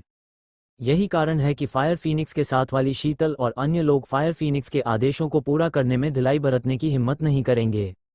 दरअसल फायर फीनिक्स वीर के कुछ कहने का इंतजार कर रही थी, लेकिन उसने कुछ नहीं सुना, जिससे उसे अत्यधिक निराशा हुई। बंदूक अपने हाथ में पकड़ो, इसे मेरे सिर पर तानो, मैं अपनी बंदूक तुम्हारे सिर पर तानूंगी और हम इस तरह द्वंद्व युद्ध करेंगे। फायर फीनिक्स ने निर्णायक रूप से कहा। बचपन से याद रखो, हमने एक दूसरे का समर्थन किया, लाशों के ढेर और खून के समुद्र से बाहर निकलकर आज यहाँ तक पहुँचे और टर्मिनेटर का मिथक और लेजेंड बने। अब लड़ने, खून बहाने और एक साथ जीवन को जोखिम में डालने के लिए चलो इसे इस तरह सुलझाते हैं। ठीक है, वीर ने तेजी से जवाब दिया। मैं 3 तक गिनूंगी, फिर अपनी बंदूकें चलाएंगे और देखेंगे कि किसकी किस्मत ज़्यादा मजबूत है, फायर फीनिक्स ने प्रस्ताव रखा। उसने बोला, बंदूक वीर के माथे पर तान दी। ऐसा करके क्या हम आत्महत्या नहीं कर रहे हैं? वीर ने हल्के से कहा, अंदर से भारी बोझ महसूस करते हुए। क्या तुम मरने से डरते हो? फायर फीनिक्स ने अपनी भौहें चढ़ाईं। सच में नहीं, ऐसा लगता है कि हम रोमांटिक आत्महत्या कर रहे हैं, वीर ने शांति से कहा। क्या तुम्हें मुझसे कुछ कहना है? फायर फीनिक्स के चेहरे पर उम्मीद की एक किरण फैल गई। इस मोड़ पर कहने के लिए क्या बचा है? वीर ने अनजान होने का नाटक किया। तो फिर समय बर्बाद करना बंद करो, अपनी बंदूक उठाओ, इसे मेरे सिर पर तानो, फायर फीनिक्स ने आग्रह किया। जब मैं 3 तक गिनूं तो अपने कौशल के आधार पर अपनी गोली चलाओ, जो मरता है वो पर्याप्त कुशल नहीं है। ठीक है। वीर ने फायर फीनिक्स की हरकतों की नकल करते हुए पालन किया। जैसे ही फायर फीनिक्स गिनती शुरू करने वाली थी, वीर ने जल्दी से कहा, रुको, चलो पहले एक ड्रिंक लेते हैं, यह आखिरी हो सकती है। जब वीर बोला तो फायर फीनिक्स का दिल खिल उठा, ये सोचकर कि वीर को आखिरकार समझ आ गया, लेकिन उसने बस इतना ही कहा। फायर फीनिक्स ने गुस्से में अपनी बंदूक नीचे की और दूसरे हाथ से शराब डालना शुरू कर दिया। इस दौरान वीर ने बंदूक की जांच की, गोलियों पर एक नज़र डाली, ये असली गोलियां हैं। हो बकवास, क्या तुम्हें लगता है कि मैं मजाक कर रही हूँ? चूंकि यह एक द्वंद्वयुद्ध है, क्या मैं नकली गोलियों के साथ खिलवाड़ करूंगी? फायर फीनिक्स ने फटकार लगाई। ड्रिंक्स डालने और ख़त्म करने के बाद दोनों ने फिर से अपनी बंदूकों के साथ एक दूसरे की भौहों पर निशाना साधना शुरू कर दिया। एक साथ उनके शरीर तैयार थे, बिजली की तरह चलने के लिए तैयार, अप्रत्याशित रूप से तेज। मैं अब गिनती शुरू करूंगी, फायर फीनिक्स ने अस्थायी रूप से कहा। शुरू करो, वीर ने जवाब दिया। एक। भारी मन से फायर फीनिक्स ने पहली गिनती बोली, उसकी निगाहें तेज हो गईं, जबकि उसका दिल नाराजगी से भर गया था, वीर की निष्क्रियता पर उग्र। 2। आखिरकार फायर फीनिक्स की आवाज़ गिर गई, उसकी उंगलियां अनजाने में कांप गईं। अगर वह इसे रोकने की कोशिश नहीं कर रही होती तो वह इतनी शांत नहीं हो सकती थी। अंदर ही अंदर उसका दिल गहरा वीरान था। वीर का चेहरा भी खराब लग रहा था, जैसे कि वो पीड़ा सह रहा हो, पीला पड़ गया हो। मैंने पहले ही 2 तक गिन लिया है। क्या वास्तव में तुम्हारे पास मुझसे कहने के लिए और कुछ नहीं है? शायद मैं अभी भी अपना रवैया बदल सकती हूँ। फायर फीनिक्स अब और पीछे हटने का इरादा नहीं रखते हुए लगभग अपनी हिचकिचाहट और विचारों को बाहर निकाल रही थी, वीर के शब्दों का इंतजार कर रही थी। हमारे बीच कोई समाधान होना बुरा नहीं है, वीर ने जवाब दिया। तुम पछताओगे, फायर फीनिक्स चिल्लाई। शायद, वीर ने जवाब दिया। मेरे शब्द याद रखना, तुम निश्चित रूप से पछताओगे, फायर फीनिक्स जोर से चिल्लाई। दोनों के भाव अप्रिय थे, लेकिन दोनों ने एक जिद्दी पक्ष प्रदर्शित करने की पूरी कोशिश की, जैसे 2 सेनाएं जोश के साथ आमने सामने हों, कोई भी पीछे नहीं हट रहा हो, इस गतिरोध को बनाए हुए। 3। जटिल और दृढ़ भावनाओं के साथ फायर फीनिक्स ने नंबर चिल्लाया। लगभग एक साथ फायर फीनिक्स ने अपनी बंदूक चलाई, धीरे से अपनी आंखें बंद कर लीं, यह महसूस करते हुए कि वह मरने वाली है। उसी समय वीर ने भी फायर किया, उसकी आंखों में एक अवर्णनीय जटिलता थी। न तो तैयार किए गए जवाबी हमले का उपयोग किया गया, न कलाई टकराई, न परछाइयां चकमा देने के लिए कूदी, आपसी आत्महत्या जैसा, लगभग धनुष पर तीर खींचने जैसा, और तीर चलाने से उंगलियों को छोड़ने का बस थोड़ा सा अंतर। फिर भी उस पल में तीरंदाजी की स्थिति कुछ ऐसी बदल गई जो उतनी तनावपूर्ण नहीं थी, और यह एक रिहाई या स्पष्टीकरण का हिस्सा बन गई, एक दूसरे को प्रतिक्रिया देते हुए।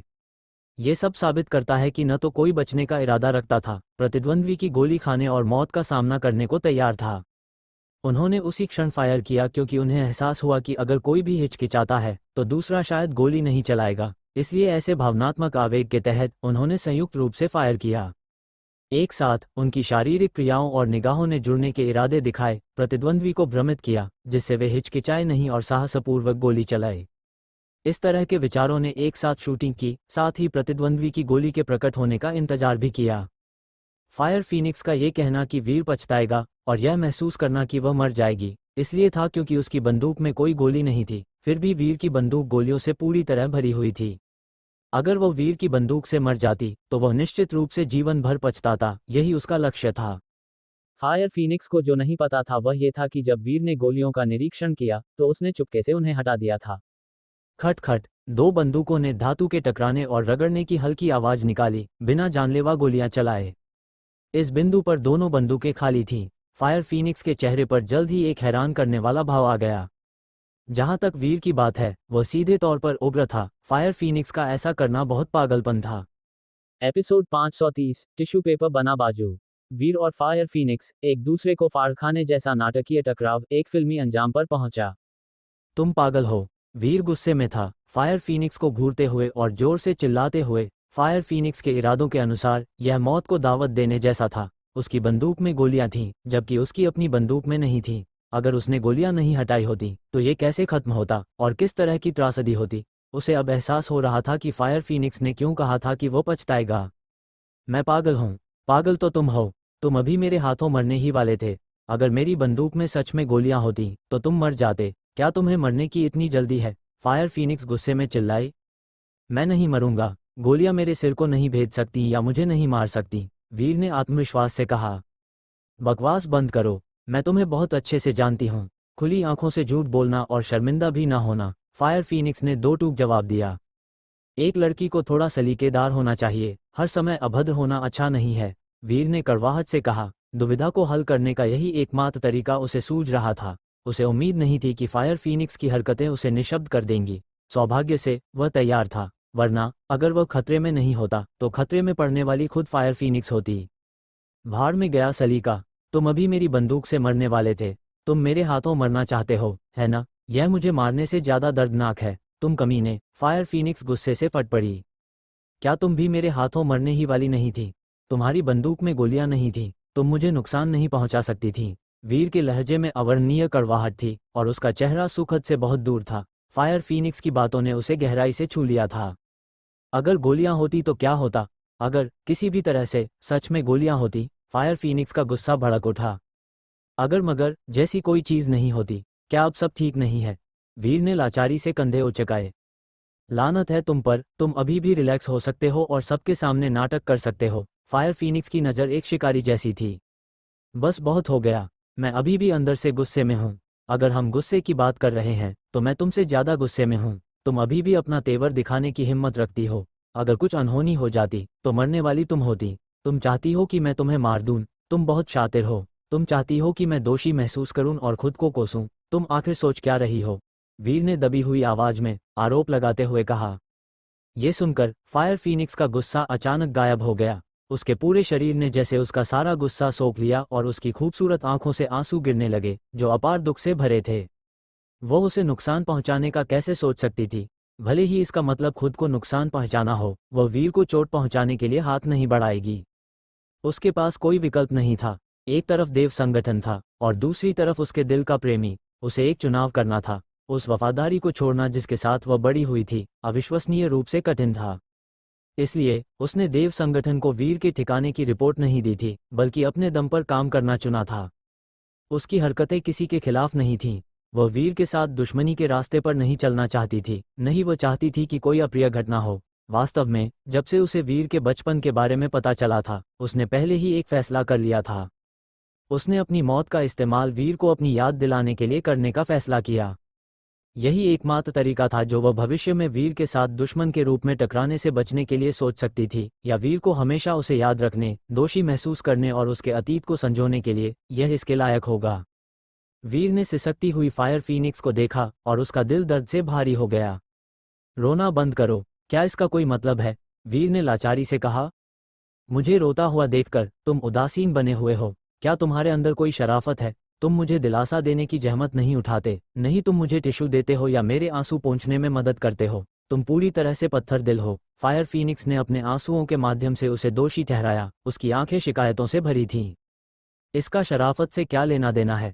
तुम एक ह्यूमन बॉडी लिमिट एक्सपर्ट हो, मानसिक रूप से मजबूत। क्या तुम्हें मेरे दिलासे की जरूरत है? क्या ये तुम्हें कमतर नहीं आंकना होगा? वीर ने जवाब दिया। तुम पत्थर दिल बेवकूफ, हमेशा बकवास करते हो। फायर फीनिक्स ने वीर को घूरते हुए उसके हाथ को टिश्यू की तरह इस्तेमाल किया, अपने गिरते आंसुओं को उससे पोंछ लिया। थोड़ी देर बाद उसने आखिरकार अपने आंसू पोंछ लिए और धीरे धीरे रोना बंद कर दिया।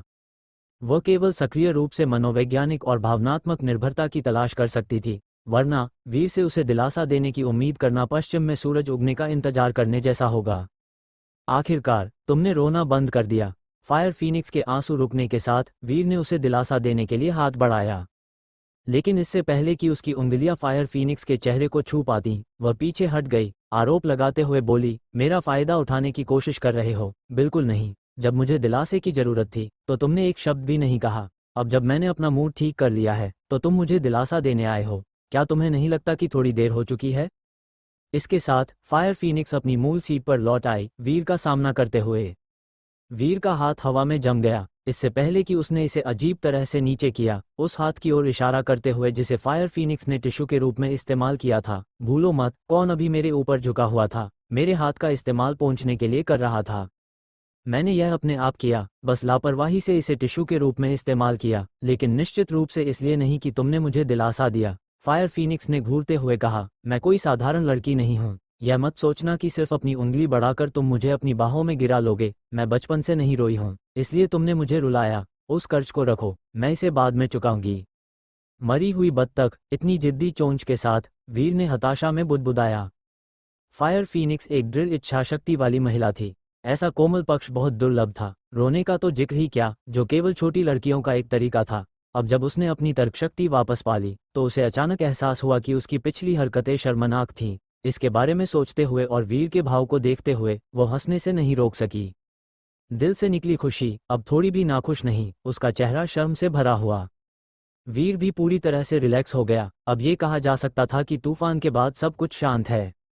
तुम्हारी चाल अद्भुत थी, तुम मेरी आंखों में धूल झोंकने में भी कामयाब रहे। एक आपदा से बचने के बाद फायर फीनिक्स के चेहरे पर एक खुशी भरी मुस्कान बिखर गई। ऐसी मुस्कान दिल से थी, सब वीर की वजह से। उसका मतलब निश्चित रूप से वीर द्वारा गोलियां हटाना था। ये बस एक छोटी सी चाल है, वीर ने संयम से कहा। विनम्र मत बनो, तुम्हारे कौशल के साथ कोई भी इसे देख नहीं सकता, यहाँ तक कि मैं भी इसे नहीं देख सकी। दूसरों के पास ऐसी क्षमता होना संभव नहीं है। फायर फीनिक्स ने धीरे से कहा, तुम्हारा ध्यान कहीं और था, वरना तुम इसे नोटिस कर लेती। वीर ने ईमानदारी से जवाब दिया। एपिसोड 531।